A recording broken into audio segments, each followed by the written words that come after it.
Hola, mi nombre es Carlos Alfonso Amador Barrios, soy estudiante de Derecho en la Universidad de SUNY y en esta oportunidad les expondré un ensayo titulado El Poder Judicial en el contexto de la globalización, una ponencia a cargo del doctor Miguel Carbonell Sánchez. Ahora bien, a través del presente ensayo se pretende explicar cómo los procesos de la globalización impactan al Poder Judicial. No solo en México, como se evidenciará en párrafos más adelante, sino cómo estos procesos de manera cierta afectan a todos los sistemas jurídicos de los países en el planeta. Se propondrá desde luego un significado muy propio sobre qué es globalización. Seguidamente se abordarán 7 diferentes aspectos en los cuales hay un impacto de la globalización en el quehacer judicial. Y por último se hablará sobre la independencia judicial en el contexto de un poder judicial moderno. Ahora bien, ¿qué es globalización? En un primer término, cuando se habla de globalización como tal, en singular, no existe una globalización. Este término se simplifica para efectos mediáticos o para efectos pedagógicos con el fin de sintetizar alguna idea. En realidad, la globalización no es algo que se pueda identificar. Lo que sí existe y se percibe cotidianamente son procesos globales que abarcan distintos aspectos del quehacer de la sociedad. Por ejemplo, hay una globalización de la economía. Antes las empresas tenían un alcance puramente nacional, hoy las empresas tienen un alcance global. Existen empresas que están presentes en muchos países, al grado que ya se comparan con el poder adquisitivo de las diferentes naciones. Vamos a pasar entonces a los 7 aspectos donde hay un impacto de la globalización en el quehacer judicial. El primer aspecto es algo que no cae bien a los abogados y que no se menciona mucho en los encuentros jurídicos y en las facultades de Derecho.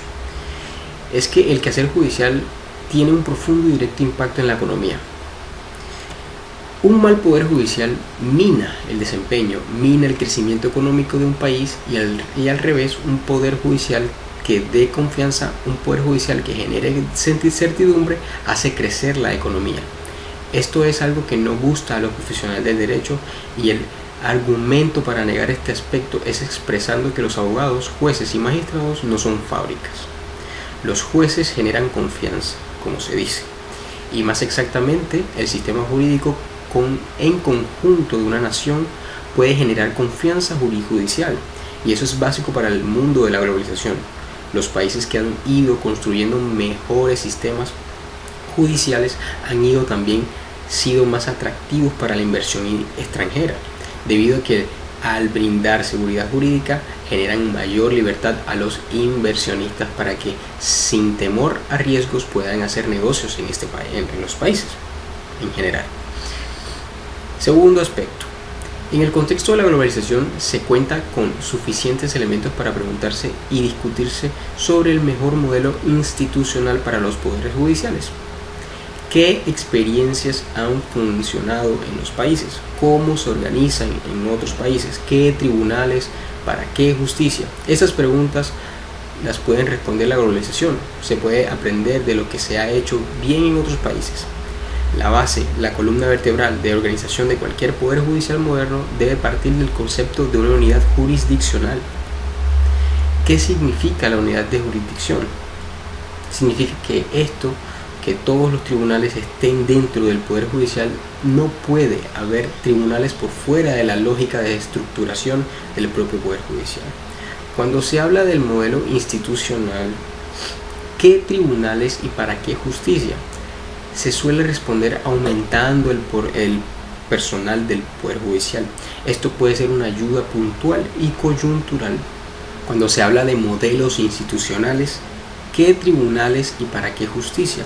Se suele responder aumentando el personal del Poder Judicial. Esto puede ser una ayuda puntual y coyuntural pero no es la respuesta de fondo como tal, debido a que aumentar personal por sí solo no resuelve el problema de la inoperancia de la justicia. Se necesita antes definir el modelo.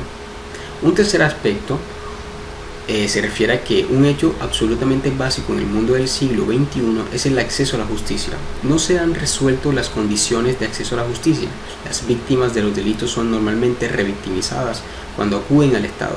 No existe una atención rápida, no se aplica una diligencia en las tareas de investigación, existe un fenómeno de doble victimización. Otro problema serio es la falta de confianza en la justicia.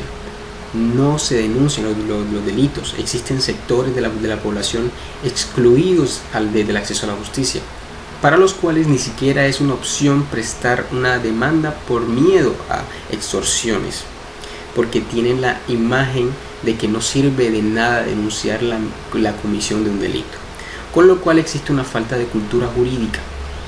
Se necesita entonces un trabajo de educación sobre cultura jurídica, donde se pueda instruir a la población sobre la solución de conflictos y las diferencias que se puedan tener en una sociedad.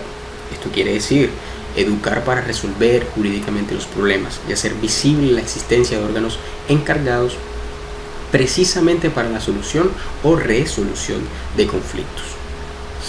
Otro punto a resaltar son las condiciones que llegan a las personas ante un juez.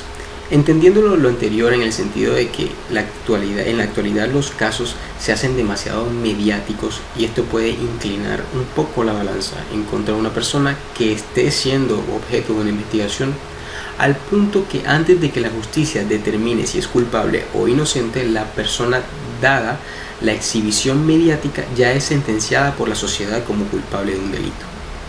Entonces, si se va a hablar de acceso a la justicia, que se hable en términos de equidad, donde llegado el día 1 de un proceso penal, encontrar una determinada persona y el terreno esté empatado, no que el partido empiece a favor de una autoridad.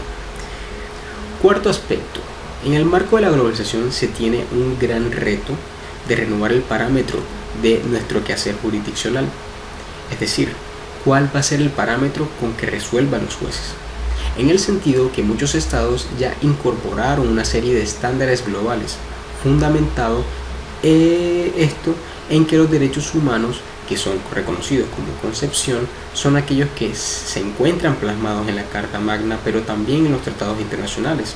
Es así que las reglas del juego cambiaron, pues anteriormente en las facultades de Derecho solo exigían al estudiante de Derecho aprenderse las normas que se encontraban en la Constitución. Pero ahora es necesario conocer también la jurisprudencia de la Corte Interamericana de Derechos Humanos, los tratados internacionales, conocer el derecho derivado de los tratados, esto es en sí la jurisprudencia internacional, etcétera, ¿no? La observancia que genere y que emitan los comités de la ONU, y entre otros, ¿no? Los jueces, el personal auxiliar, tienen que ejercer control difuso de convencionalidad. ¿Qué quiere decir lo antes mencionado? Que tiene que conocer el Pacto de San José, que tiene que conocer los criterios de la Corte Interamericana de Derechos Humanos, etcétera. Se debe entrar en el estándar internacional, se debe aplicar una interpretación conforme al derecho internacional. Hoy en el mundo globalizado del siglo XXI, el juez nacional es a la vez juez internacional, en el sentido de que el parámetro de su decisión está compuesto por derecho interno y derecho internacional. Quinto aspecto, el uso del derecho comparado, no del derecho internacional. Es decir, hablando desde una lógica distinta, ¿puede un tribunal utilizar material de derecho comparado para dar fundamento a una decisión? Con el impacto de la globalización de los derechos humanos, no es descabellado pensar que un juez pueda utilizar el derecho comparado para resolver casos que sean parecidos. Sexto aspecto. El Poder Judicial debe abrirse al mundo, mirar qué se está haciendo en otros países en materia judicial o jurídica. Incluir y traer las nuevas teorías del derecho para mejorar el sistema jurídico, mejorar el accionar de los profesionales del derecho y de los funcionarios de la rama judicial. Es importante aprender de los demás países, o mejor dicho, tener una actitud de apertura al conocimiento exterior en el siglo XXI. Séptimo y último aspecto. Los jueces también deben ser guardianes de la democracia global. Hoy la democracia no tiene una base territorial nacional simplemente, tiene una dimensión global y los jueces tienen que sentirse parte, tienen que ser actores de la garantía de la globalización. No puede el Estado de Derecho sobrepasar sus límites y dejar de lado el derecho. Sin más, me despido, espero sea de su ayuda. Muchas gracias.